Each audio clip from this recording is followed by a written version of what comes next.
Il paraît que seules les petites entreprises ne connaissent pas la crise. En revanche, quand on s'expose au firmament, cela faisait en effet 18 ans que Manchester City n'avait plus aligné 4 revers à la suite, toutes compétitions confondues. Entre-temps, la Ligue des Champions est enfin arrivée à bon port, du côté bleu de Manchester. À l'échelle de cet ogre aux 6 premières ligues en 7 ans, dont 4 consécutives, cette mauvaise passe prend des allures de drame national, arrachant les ultimes cheveux égarés sur le crâne de Pep Guardiola. D'autant qu'en 2006, date de l'ultime série, noire, similaire, City n'était qu'une ombre dirigée par un intérimaire, Stuart Pearce. Le monde du football était alors loin d'imaginer qu'un fonds d'investissement en provenance d'Abu Dhabi allait la transformer en un épouvantail de taille européenne. Alors, simple passage à vide espéré par tous ses concurrents, vrai, cri, ou énième exagération, compte tenu des nombreuses blessures à déplorer côté Sky Blue. Arsenal, Liverpool, Chelsea, Manchester United, tous les ténors historiques outre-Manche ont déjà connu le coup de la panne, parfois sur des saisons entières, accusant le contre-coup de leurs exploits passés.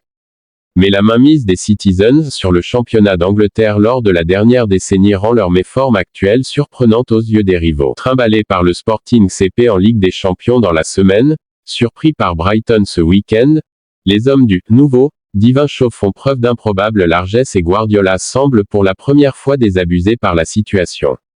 Et pour cause, lui n'avait jamais connu 4 revers consécutifs en carrière. Alors, c'est quoi le problème, docteur? Pour commencer, le tout frais ballon d'or Rodri manque à l'appel et manquera encore jusqu'à la fin de la saison. Avec lui, aucune défaite en 36 matchs. Sans lui, 5 défaites en 13 matchs. Sans son métronome et cerveau devant la défense, Manchester City patine, et c'est logique. Pire, l'infirmerie ne désemplit pas.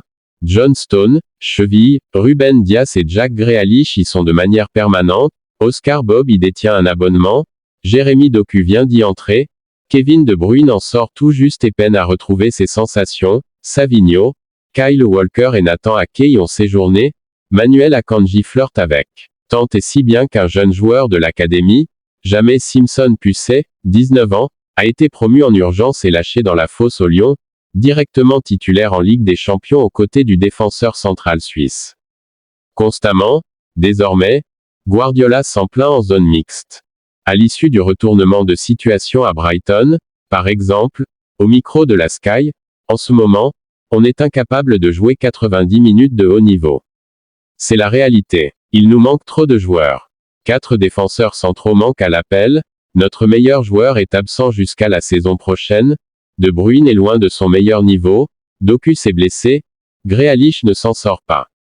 Nous n'avons pas de profondeur d'effectif en ce moment, mais nous devons vivre avec, un sentiment partagé par Ilkay Gundogan à l'issue de la défaite contre les Seagulls. Après une première mi-temps très sérieuse, la machine s'est enrayée, l'équipe a paru dépassée physiquement et dans l'engagement. Ajoutez à cela le rendement fluctuant de Phil Foden en championnat ou le niveau de Matheus Nunes, un seul but en cumulé pour les deux ailiers depuis le début de saison en Première Ligue, pas d'une grande aide pour Erling Haaland, ils sont ainsi nombreux, ceux qui imaginent déjà le roi tomber au profit du Liverpool d'Arne Slot, qui lui est en pleine bourre. En discussion pour prolonger son contrat d'1 an, Pep Guardiola voit donc ses détracteurs refaire surface, ceux qui prétendent qu'il a dénaturé le football et reçoit enfin un retour de bâton le forçant à lancer des mômes pour résoudre ses problèmes d'effectifs. Il pourrait pourtant suffire de quelques coups de baguette magique de De Bruyne et d'une défense remise sur pattes pour que la saison ne paraisse plus si ombragée.